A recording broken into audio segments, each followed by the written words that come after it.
देखिए, सोनम के सरेंडर के बाद से ये जो पूरा हत्याकांड का मामला है, इसमें कई चौंकाने वाले खुलासे हो चुके हैं और नया खुलासा राजा रघुवंशी की हत्या वाले स्पॉट को लेकर अब हो रहा है।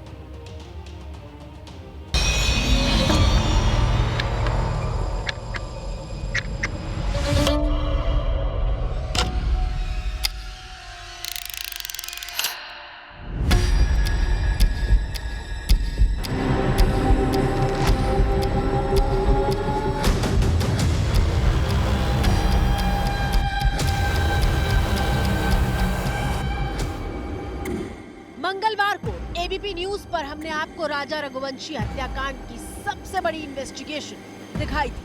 पहली बार एबीपी न्यूज 4000 सीढ़ियां उतरकर बेहद मुश्किल रास्ते से होते हुए मेघालय के उस सोहरा इलाके में पहुंचा था जहां लिविंग रूट ब्रिज का रास्ता है।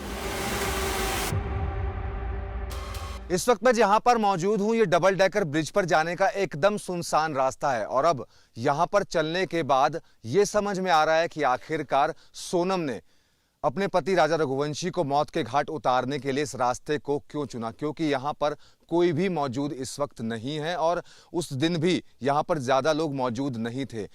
कत्ल कहीं पर भी किया जा सकता है, हो सकता है कि सोनम को मौका ना मिला हो और जो कातिल साथ में घूम रहे थे उनको भी मौका ना मिला हो, क्योंकि एक गाइड सामने आया था जिसने साफ तौर पर यह बताया था कि उसने इस रास्ते पर जाते हुए सोनम को, राजा रघुवंशी को और 3 लोगों को बातें करते हुए देखा था।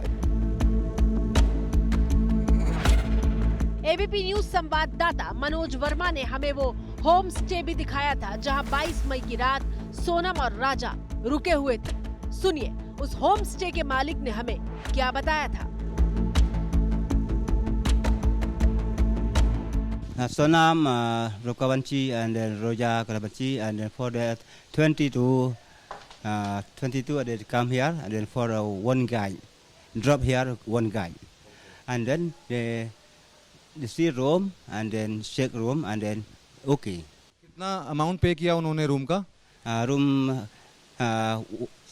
1000 रुपीज कि 23 तारीख को सुबह 5:30 बजे दोनों उठते हैं और दोनों उठने के बाद जो यहाँ के ऑनर हैं उनको जगाते हैं और कहते हैं कि हमें चेकआउट करना है। और जब ये उनसे पूछते हैं कि आपके साथ गाइड भी आया था और गाइड क्यों नहीं है, तो उन्होंने मना किया कि हमें अब रास्ते के बारे में पता है। तो कहीं ना कहीं ये भी एक साजिश का हिस्सा नजर आता है कि सोनम और जो राजा रघुवंशी हैं वो अपने साथ गाइड को लेकर चले थे, लेकिन वापसी में उनके लिए कोई गाइड नहीं था। 23 मई की सुबह 5:30 बजे सोनम ने इस होम स्टे से चेकआउट का प्लान बनाया। पहले लिविंग रूट पहुंचकर दोनों ने तस्वीरें खींची और फिर ये वापस ऊपर की तरफ आने लगे। डबल डेकर ब्रिज जाने के रास्ते में एक चाय की दुकान है। सोनम और राजा रघुवंशी जब 23 तारीख को वापस लौट रहे थे तब वो यहाँ पर रुके थे और उन्होंने यहाँ पर चाय भी पी थी। इनकी माने तो यहाँ पर और भी टूरिस्ट मौजूद थे। हो सकता है कि उन टूरिस्टों में वो कातिल भी साथ में ही चल रहे हों। बिल्कुल ठीक सुना आपने। 23 मई को सोनम, राजा और हत्या के तीनों आरोपियों के साथ डबल डेकर ब्रिज से ऊपर आ चुकी थी और अब ये तीनों स्कूटी पर सवार होकर वेई सोडोंग फॉल की तरफ रवाना हो गए थे।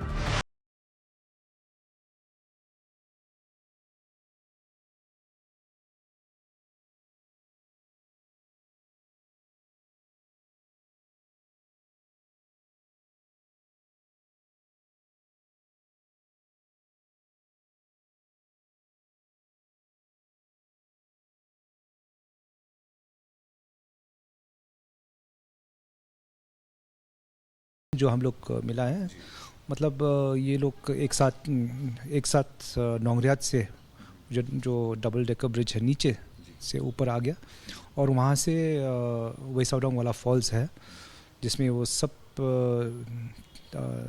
3 बाइक्स चला गया वहाँ में, 3 स्कूटीज चला गया वहाँ में एंड वहाँ में ही ये कांड हुआ था। इस वाटरफॉल तक पहुँचने का रास्ता भी बेहद मुश्किल है। घनी झाड़ियों और जंगल वाले रास्ते से होते हुए करीब 20 मिनट तक का सफर तय करना होता है। काफी दूर तक तो सीढ़ियां तक नहीं है। स्थानीय लोगों ने ऐसी लकड़ियों को जोड़कर सीढ़ी नुमा रास्ता तैयार किया है। शिलोंग के एसपी ने हमें बताया कि इसी वाटरफॉल के पास एक ड्रॉप है, यानी एक गहरी खाई है जहां से राजा रघुवंशी को मारकर नीचे फेंक दिया गया था। दो आदमी ने दाव लेके मार दिया एंड उसको वहाँ में फॉल्स का वहाँ में वो एक परपेंडिकुलर ड्रॉप है, सो दे वो लोग बॉडी को वहाँ से फेंक दिया and then that's how the murder took place and from there वहाँ से लोग चला गया। राजा रघुवंशी के बड़े भाई सचिन ने कहा कि सोनम ने कई हजार फीट गहरी खाई में राजा को फेंका था, लेकिन उसका शव 200 फीट पर ही अटक गया और इसीलिए मिल गया। जिस तरह से इसने राजा को जहाँ फेंका था वो खाई थी 10,000 फीट, और राजा की किस्मत से 2,000 फीट पे आके अटक गया, 200 फीट पे आके अटक गया। 1,500 फीट थी, वो आया 200 फीट पे आके अटक गया। नहीं तो वो जिस जगह उसको फेंकते वहाँ से बॉडी 2-3 दिन में ही सब डैमेज रहती, क्योंकि वहाँ जंगली जानवर बहुत सारे थे। तो प्लानिंग तो बहुत तगड़ी थी इनकी, तो वहाँ से ये इंडिया छोड़ के भाग जाती।